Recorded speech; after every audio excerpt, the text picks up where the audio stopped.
तो future of globalization the face of rising nationalism, इसके ऊपर भी काफ़ी मटेरियल मौजूद है। अच्छा जब भी मटेरियल आपने लेना है आपको पता चल जाता है कौन सा चीप मटेरियल है और कौन सा क्वालिटी मटेरियल है। उस पर गूगल पर हर एक मटेरियल नहीं उठा लेना अपनी मर्जी से। आपने देखना है कि जो इंटरनेशनल मैगजीन्स हैं या न्यूज़पेपर्स हैं या ब्लॉग्स हैं वो कौन से वाले अच्छे हैं। डॉन न्यूज़पेपर बहुत अच्छा है पाकिस्तान में, द न्यूज़ है। इसी तरीके से आपको एक प्रेस्टीजियस न्यूज़पेपर का पता चल जाएगा। अगर वो इंटरनेशनल है तो फिर अल जज़ीरा है, इकोनॉमिस्ट है, फॉरेन पॉलिसी है, फॉरेन अफेयर्स है। आपको पता चल जाएगा कि इसने और भी बहुत सारे ऐसे प्लेटफॉर्म हैं जो कि आप जिससे देख सकते हो और उसके ऊपर कर सकते हो। अब future globalization the face of rising nationalism. Nationalism, अच्छा ग्लोबलाइजेशन का मतलब क्या है? कनेक्टिविटी। और जब कनेक्ट करती है दुनिया तो सबसे बड़ा prerequisite for the connectivity is trade. This trade actually connected the world together, and then afterwards this notion of free trade. पहले तो ट्रेड, अब ट्रेड दुनिया में हुई तो दुनिया कनेक्ट होना शुरू होगी। फिर उसके बाद एक और उभरा और वो है फ्री ट्रेड। फ्री ट्रेड का मतलब क्या है कि आपने कोई भी टैरिफ नहीं लेना, यानी टैरिफ को बिल्कुल नीचे ले आए, उसको गिरा दें, टैक्सेस जो हैं उसको ख़त्म कर दें और कंपनीज या ट्रेडर्स को आने जाने की फ्री में इजाज़त हो, बॉर्डर्स के ऊपर उनको रोका ना जाए, उनकी कीमत, उनकी प्रोडक्ट्स के ऊपर जो इंपोर्ट ड्यूटीज़ हैं वो ना लगाई जाएं, कस्टम्स ड्यूटीज़ ना लगाई जाएं, तो इनको टैरिफ्स बोलते हैं। तो उससे फिर क्या होगा? ग्लोबलाइजेशन बड़ी तेज़ हुई दुनिया में। और जो तेज ग्लोबलाइजेशन है, जो हाइपर ग्लोबलाइजेशन है, उसको न्यू लिबरलिज्म भी बोलते हैं। एक टर्म इस्तेमाल होती है न्यू लिबरलिज्म, तो हाइपर ग्लोबलाइजेशन को न्यू लिबरलिज्म। बहुत सारे इवेंट्स हैं जिनसे न्यू लिबरलिज्म स्टार्ट होती है। जैसे हम कहते हैं 1980s का एरा था जिसमें न्यू लिबरलिज्म तेज हुई, यानी हाइपर ग्लोबलाइजेशन, हाइपर कनेक्टिविटी बहुत तेजी से परवान चढ़ी, प्रमोट हुई, और वो फ्री ट्रेड की वजह से थी। तो 1985 में कुछ इवेंट्स ऐसे हुए जैसे कि रेगन्स डॉक्ट्रिन। रेगन जो है वो प्रेसिडेंट रेगन जो कि उस वक्त अमेरिका के प्रेसिडेंट थे, REAGAN, रेगन, रेगन्स डॉक्ट्रिन। उन्होंने पूरी दुनिया में फ्री ट्रेड को ज्यादा करने के लिए एक इंदिया दिया। बल्कि 1970s में भी ये काम स्टार्ट हो चुका था जब उनके प्रेसिडेंट शायद रिचर्ड निक्सन थे। उनके ज़माने में डॉलर को अनपेग किया गया गोल्ड से। हम उसको, उस इवेंट को अभी नहीं लेते हैं, हम ऑनवर्ड 1980s में आते हैं। तो फिर रेगन अमेरिका में और ब्रिटेन में मार्गरेट थेचर, तो थेचरिज्म भी इसको बोलते हैं, थेचर और रेगन, इन दोनों ने एफर्ट की कि पूरी दुनिया को फ्री ट्रेड की तरफ लाया जाए, अपनी अपनी कस्टम्स ड्यूटीज को गिरा दें और दुनिया ट्रेड करे फ्रीली। इसको कहते हैं hyper globalization age, the start of the hyper globalization age. उसमें एक इवेंट होता है 1980s के मिड में, 85 में आई थिंक, वाशिंगटन कंसेंसस इसको कहते हैं, वाशिंगटन कंसेंसस। वाशिंगटन बेस्ड कुछ इंस्टीट्यूशंस थे, उन्होंने हाइपर ग्लोबलाइज करने के लिए पॉलिसीज बनाई। और वो कौन थे? 3 मेजर इंस्टीट्यूशंस।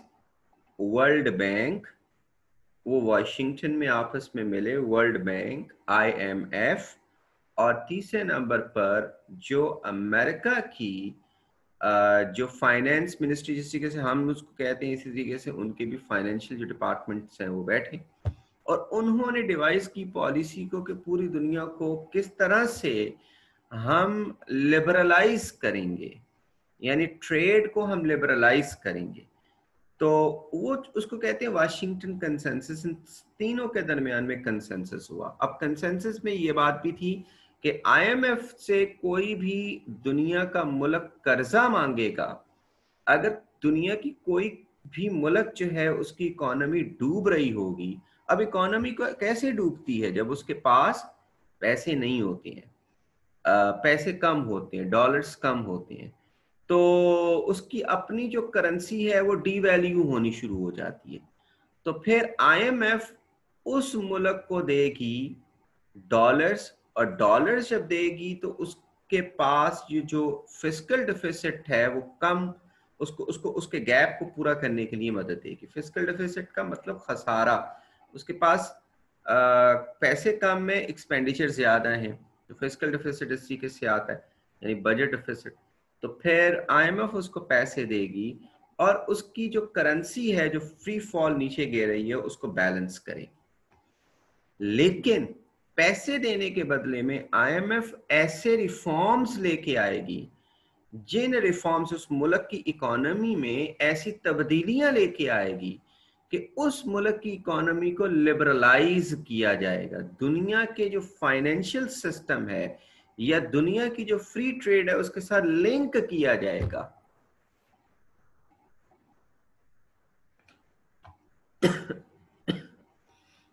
इसको कहते हैं स्ट्रक्चरल रिफॉर्म्स। आईएमएफ कहती है मैं पैसे दूंगी आपको, लेकिन उसके बदले में क्या होगा? स्ट्रक्चरल रिफॉर्म्स होंगे। स्ट्रक्चरल रिफॉर्म्स का मतलब है कि आपकी इकोनॉमी में ऐसी तब्दीलियां करेंगे, हम ऐसे रिफॉर्म्स लेके आएंगे जिससे आप आईएमएफ को पैसे वापस भी कर सकें और उसके साथ साथ आप दुनिया की इकोनॉमी के साथ कनेक्ट भी कर सकें। जैसे पाकिस्तान की हम मिसाल ले लें, तो पाकिस्तान को बहुत सारे लोग कहते हैं कि अपनी इंपोर्ट्स को कम करो। इंपोर्ट्स को कम करने का तरीका क्या है? कि जो भी दुनिया के दूसरे ममालिक आपके मुल्क में प्रोडक्ट्स भेज रहे हैं उसके ऊपर ड्यूटीज लगाएं, टैक्स लगाएं, तो उनकी प्रोडक्ट महंगी हो जाएगी। जब आपकी मार्केट में महंगी उनकी प्रोडक्ट बिकेगी तो लोग नहीं लेंगे, इतनी उनकी पेइंग कैपेसिटी नहीं होगी, तो आ जाके फिर वो अपनी ही प्रोडक्ट लेंगे क्योंकि वो सस्ती होगी। लेकिन पाकिस्तान ये कर नहीं सकता क्योंकि बार बार जो आईएमएफ के कर्जों में चले जाते, तो आईएमएफ की एक कंडीशन तो ये है कि आपने फ्री ट्रेड करनी है, बाहर से कोई इंपोर्ट आ रही है तो उसको रोकना नहीं है, और रोकने का एक ही तरीका है कि आप उसके ऊपर कस्टम्स ड्यूटी लगाएं, और जब लग जाएगी तो फिर आप की वो चीज महंगी बिकेगी तो इंपोर्ट कम हो जाएगी, ला मुहाला। तो ये कहते हैं फ्यूचर ऑफ ग्लोबलाइजेशन। तो उस वक्त ग्लोबलाइजेशन जो है अपनी पीक के ऊपर थी, 1980s के बाद अपनी पीक। फिर उसके बाद यूएसएसआर खत्म हो गया। यूएसएसआर एक बहुत बड़ी हर्डल थी, उसका जो ब्लॉक बना हुआ था, जो आधी से थोड़ी सी कम दुनिया उसके साथ मिली हुई थी, वो अपने मुल्कों में फ्री ट्रेड नहीं होने देते थे क्योंकि वो कैपिटलिज्म के मुखालिफ थे। तो फिर 1990 में जब सोशलिज्म खत्म हो गया, यूएसएसआर टूट गया, और यूएसएसआर के ब्लॉक में जो बहुत सारी कंट्रीज थी, फिर आईएमएफ ने उनको कर्जे देने शुरू कर दिए, उनको लिबरलाइज करना शुरू कर दिया।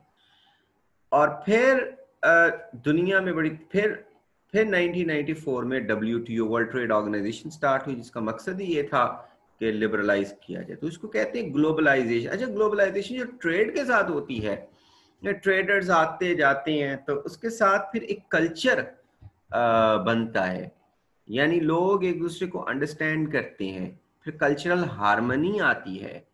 हमेशा कल्चरल हार्मनी कैसे आती है? टॉलरेंस के साथ आती है। और आप देखें कि जब यूरोप में ये इनलाइटनमेंट एंड मॉडरेशन की एज स्टार्ट हुई है, तो इसमें बहुत सारी रीजंस कहा जाता है। रेनेसेंस है, वहाँ पे एजुकेशन आई और उनको अवेयरनेस ज़्यादा आई, और इसके साथ साथ जो चर्च था वो इतना पावरफुल था वहाँ पर कि उसको फिर चैलेंज करना शुरू कर दिया, रियासत को चर्च से अलहदा किया। ये बहुत सारे रीजंस हैं कि वहाँ मॉडरेशन आई, मगर सबसे बड़ी रीजन है ट्रेड। जब यूरोपियंस ने ट्रेड करनी शुरू की, पूरी दुनिया के साथ, खास तौर पे ईस्टर्न कंट्रीज के साथ, जो कि मुसलमानों की कंट्रीज थी या दूसरे रिलीजन्स, क्योंकि पहले तो वो अपनी क्रिश्चियनिटी के अलावा किसी रिलीजन को सुनने के लिए तैयार ही नहीं होते थे, इंतहाई रिजिडिटी थी। लेकिन ट्रेडर्स जब दूसरे मुल्कों में गए तो फिर उनका कल्चर और फिर वो चीज़ें जो उन्होंने डायरेक्ट इंटरेक्शन की, तो फिर उनमें मॉडरेशन आती गई।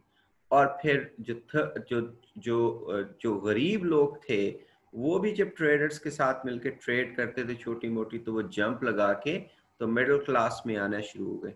तो ट्रेड से दो चीजें होती हैं। नंबर एक, आपका वास्ता बहुत सारी नेशन से बनता है क्योंकि आपने अपनी प्रोडक्ट को बेचना होता है, और जब आप प्रोडक्ट को बेचते हो तो फिर मॉडरेशन आती है आप में। आप देख लें दुकानदार, आप जो कामयाब दुकानदार होगा बड़ा हंसमुख होगा, उसके पास क्रिश्चियन चला जाए, उसके पास शिया चले जाए, उसके पास सुन्नी चला जाए, उसके पास वहाबी चला जाए, ऐसे ऐसे सेक्ट, हाँ जी, ऐसे ऐसे सेक्स जो एक दूसरे से बात नहीं करते हैं, हर एक के साथ बड़े प्यार से मिलेगा, बड़े अच्छे तरीके, हर एक की बात सुनेगा। तो वो एक टॉलरेंस जो जनरेट होती है ट्रेड के साथ, उससे क्या आती है, फिर एक हार्मनी आती है, कल्चरल हार्मनी।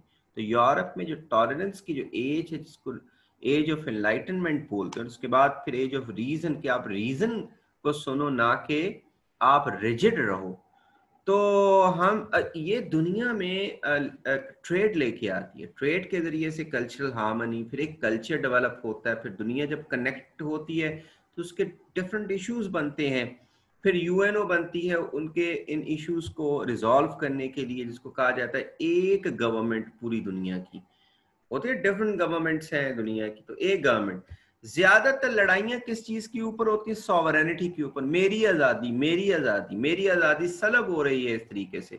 तो यूएनओ के बनने से या फिर रीजनल ऑर्गेनाइजेशंस बनने से आप अपनी अपनी सॉवरेनिटी का कुछ हिस्सा एक सेंट्रल बॉडी को दे देते हो।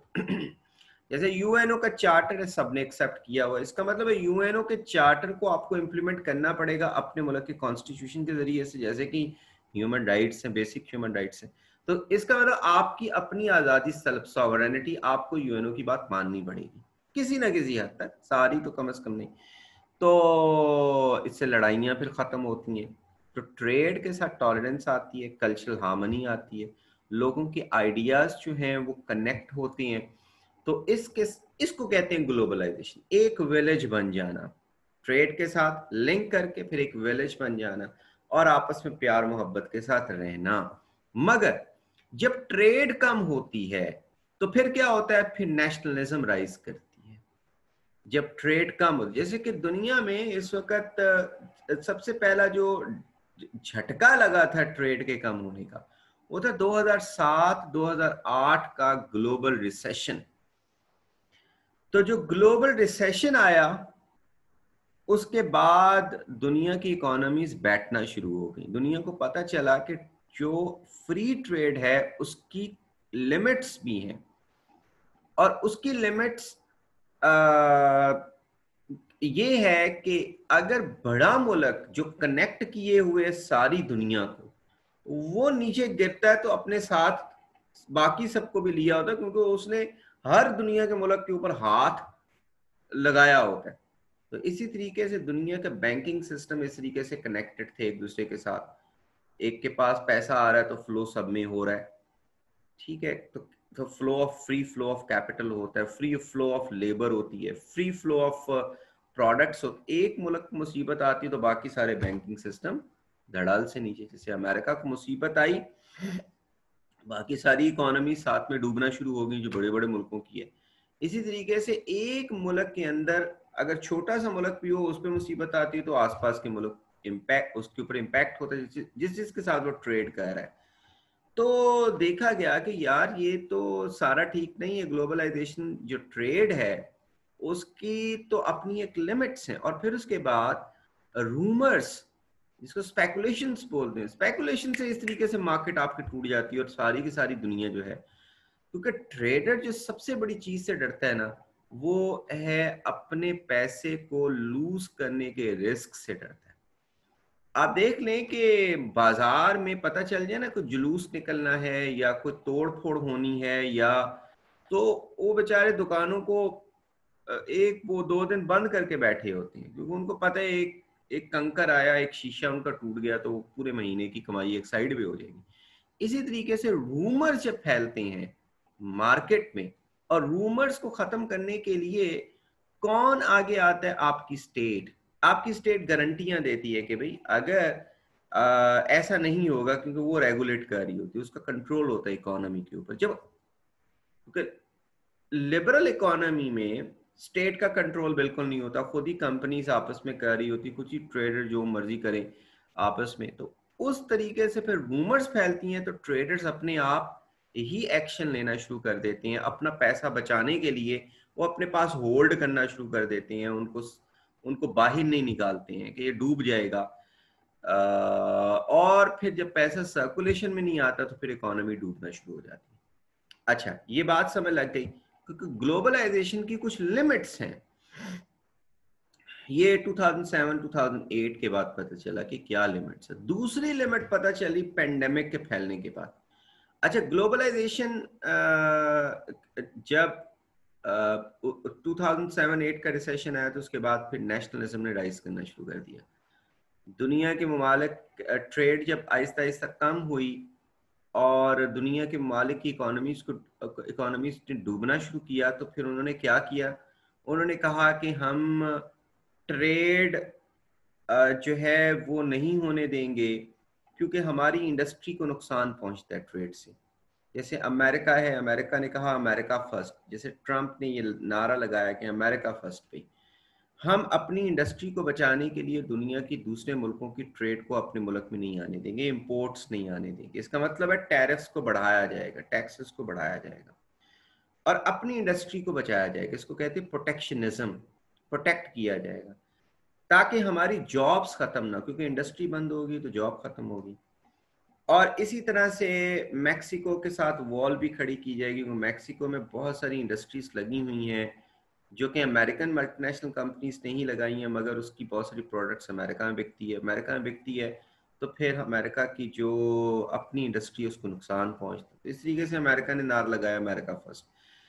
अब जब अमेरिका फर्स्ट की बात, ट्रेड से काम स्टार्ट होता है, जब ट्रेड से काम स्टार्ट होता है तो फिर फ्री फ्लो ऑफ कैपिटल और फ्री फ्लो ऑफ प्रोडक्ट जो है वो नहीं हो पाती, और इनके साथ फिर लेबर भी नहीं आ सकती है। फ्री फ्लो ऑफ लेबर ये तीसरी इंपॉर्टेंट चीज है ग्लोबलाइजेशन में। तो लेबर आएगी, आपके मुल्क में काम करेगी, इधर से लेबर जाएगी उधर काम करेगी, तो इस तरीके से कल्चरल हार्मनी होती है। उन्होंने कहा जी लेबर भी नहीं आ सकती है, लेबर आएगी तो हमारी जॉब्स को खा जाएगी, हमारे मुल्क के लोगों की जॉब्स को। तो लेबर भी जब नहीं आएगी तो फिर आपने अपनी दीवारें ऊपर कर दी। और लेबर क्यों नहीं आएगी? जब लेबर नहीं आएगी तो उसकी कॉज में आप बताओगे कि हम इस्लाम से नफरत करते हैं, क्योंकि इस्लाम जो है हमारे मुल्क में सैबोटेज कर रहा है, हमारे कल्चर को का बेड़ा गर्क कर रहा है। तो फिर इस्लामोफोबिया फैलेगा, फिर एंटी सेमिटिज्म फैलेगी, फिर एंटी रेशल स्लोगन्स फैलेंगे कि भाई हमने कालों को नहीं आने देना। अच्छा, रीजन क्या है? ट्रेड पीछे, कि ट्रेड की वजह से। मगर जो है वो उसको नेशनल रंग देना शुरू कर देते हैं कि हमारी नेशन अजीम है, हम दूसरों को क्यों आने दें। तो इसी तरीके से वाइट सुप्रीमेसी की तहरीकें स्टार्ट हो गई यूरोप में और इधर अमेरिका में। तो इस्लामोफोबिया, क्योंकि सबसे ज्यादा जो गरीब इस वक्त रीजन्स हैं पूरी दुनिया में वो या काले हैं अफ्रीका के या फिर मुस्लिम रीजन्स हैं, तो अफरा तफरी भी इन दोनों रीजन्स में है। तो जहाँ पे कुछ पैसा होगा ये उधर अपने मुस्तकबिल के लिए जाने की कोशिश करेंगे, तो यही माइग्रेट करके वहाँ पे जा रहे थे। इनकी माइग्रेशन को रोकने के लिए फिर नेशनलिस्टिक स्लोगन्स बनना शुरू हो गए कि जो वाइट हैं वही अजीम है, उनको ही ये सारी जो प्रिविलेजेस मिलनी चाहिए अपने अपने मुल्क में, इनको रोको नहीं तो हमारे एसेट्स को खा जाएंगे, हमारे रिसोर्सेज को खा जाएंगे। तो वो होता है नेशनलिज्म का राइज। और फिर ग्लोबलाइजेशन का फ्यूचर जो है 2007-8 से पीछे के पीछे जाना शुरू हो गया। लोगों ने नफरतों की बातें करनी शुरू कर दी, नेशनलिज्म। लोगों ने इस्लामोफोबिक बातें करनी शुरू कर दी, नेशनलिज्म। लोगों ने कहा माइग्रेशन रोको जी, नेशनलिज्म। लोगों ने कहा जी जो जो वाइट सुप्रीमिस्ट्स हैं वही सबसे बेहतर है नेशनलिज्म। और नेशनलिज्म का आगाज कब होता है? जब ट्रेड आपकी रुकती है और ट्रेड को नुकसान पहुंचता है। अभी भी हम ले ले लें, पेंडेमिक ने भी ये बता दिया, जो पेंडेमिक फैली है, कि भी ट्रेड का एक और भी नुकसान है। वो ये है कि एक मुल्क में वायरस आता है तो फिर पूरी दुनिया में वायरस आता है ट्रेड की वजह से। क्योंकि रिसीट तो कर रही थी ग्लोबलाइजेशन, लेकिन फिर भी कहीं ना कहीं ट्रेड तो हो रही थी पूरी दुनिया में। हाँ, कम जरूर हुई थी 2007-8 के बाद। और वायरस के बाद, इस पेंडेमिक के बाद, तो उन्होंने कहा जी अच्छा, ट्रेड का एक और भी नुकसान है। पुराने ज़मानों के अंदर इस तरीके से पूरी दुनिया में पेंडेमिक्स बहुत कम ही होती थी, रीजनल लेवल के ऊपर फैल गई, एक मुल्क में फैल गई। लेकिन इस वक्त पूरी दुनिया में ऐसे फैल गई। वुहान से निकला, उन्होंने एक महीना बताया ही कोई नहीं। उन्होंने कहा जी नहीं, हमने नहीं बताया, खुद ही कंटेन, क्योंकि उनको पता था हम पे पाबंदियां लग जाएंगी।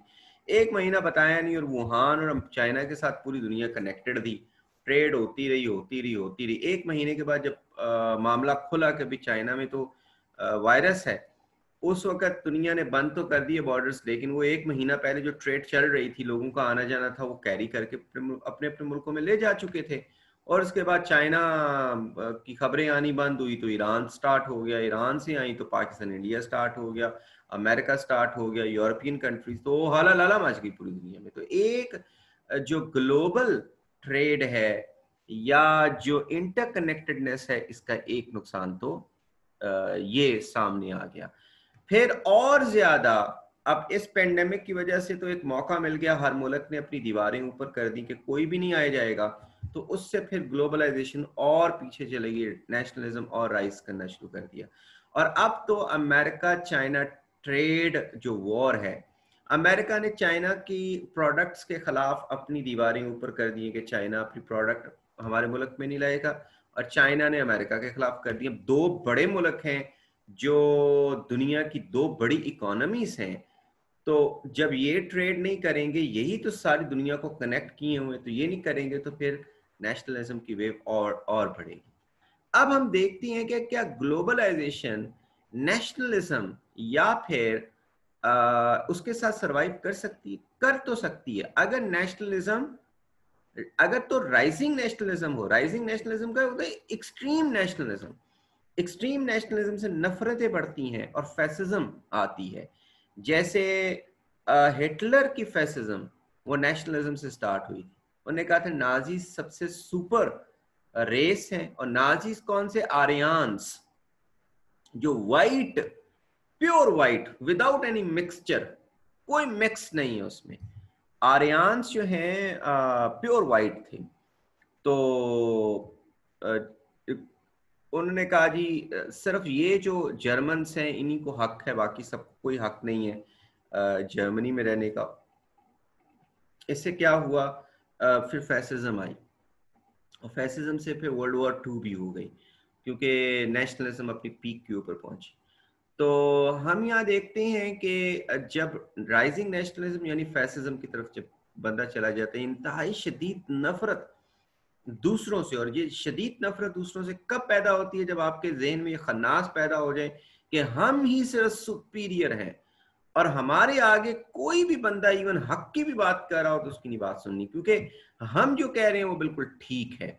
अब आप देख लें फैसिज्म कहाँ कहाँ है। इसराइल में फैसिज्म है, इंडिया में हमारे नेबर में फैसिज्म है, फिर उसके बाद ये अमेरिका में fascism Aahista Aahista under Trump जो है नेशनलिज्म जो है राइज करना शुरू कर दिया। फिर बहुत सारी फैसिस्ट पार्टीज, जो वाइट सुप्रीमेसिस्ट पार्टी हैं, जो राइट पार्टीज हैं, यूरोप में उठनी शुरू हो गई। तो इस तरीके से ग्लोबलाइजेशन को रिसीट किस किस ने किया? ट्रंप के राइस ने किया, फिर ब्रेग्जिट ने किया, उसके बाद बहुत सारी और मूवमेंट स्टार्ट हो गई ईस्ट यूरोप में, जो कहती हैं हमने यूरोपियन यूनियन के साथ नहीं रहना है, क्योंकि यूरोपियन यूनियन का आगाज वही इकोनॉमी से था, ट्रेड के साथ था, वो कहते नहीं रहना है। तो ये जो ग्लोबलाइजेशन है, क्या नेशनलिज्म उसके साथ रह सकती है? बिल्कुल रह सकती है। नेशनलिज्म का मतलब है accepting and respecting, accepting and respecting the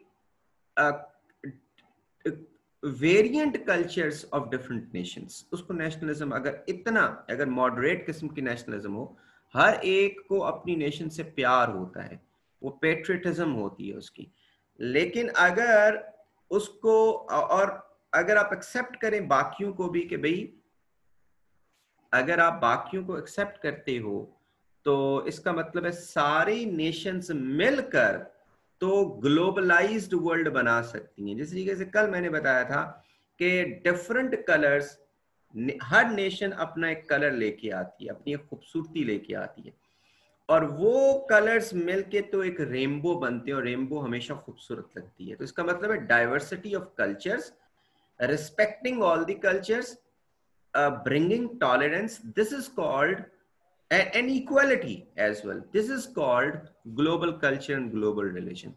तो फिर उसके नेशनलिज्म तो उसमें रह सकती है, मगर अगर वो एक्सट्रीम लेवल के ऊपर बन जाए तो फिर ग्लोबलाइजेशन को नुकसान पहुंचता है। The future of globalization in the face of rising nationalism, मैंने कुछ आपको बता दिया, और इसके ऊपर मेरे लेक्चर्स भी मौजूद हैं। अगर आप करंट अफेयर्स में